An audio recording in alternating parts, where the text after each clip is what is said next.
Hai, saya Kiti Ruth Kirana, Gen Z, Master Kebijakan Publik dari Tsinghua University, Beijing, China.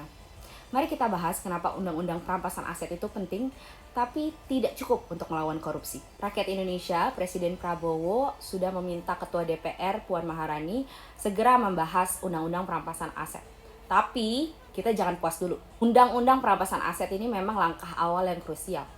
Selama ini banyak koruptor dihukum cuma sebentar, keluar penjara masih kaya raya. Kalau rumah, mobil, dan rekening mereka disita negara, barulah mereka bisa jerat. Tapi tanpa aturan lain yang mempersempit ruang korupsi, ini aja belum cukup. Pertama, kita butuh undang-undang pendanaan partai dan kampanye. Sekarang mau jadi caleg atau kepala daerah, modalnya miliaran.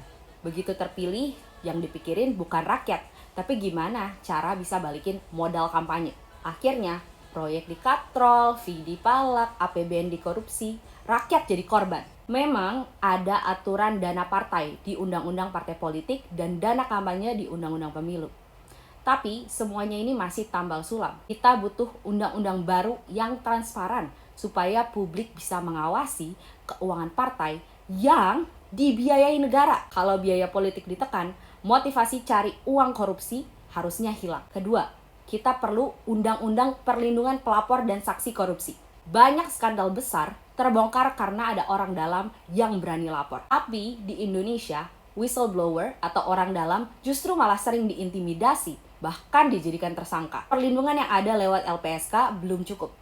Kita butuh aturan yang benar-benar menjamin pelapor korupsi, supaya aman, supaya berani bicara, dan korupsi cepat terbongkar. Rakyat Indonesia jangan puas dengan hanya satu undang-undang saja. Tugas kita adalah mendesak DPR, karyawan kita, karyawan rakyat, untuk kerja serius, bukan setengah hati. Rakyat Indonesia butuh paket lengkap.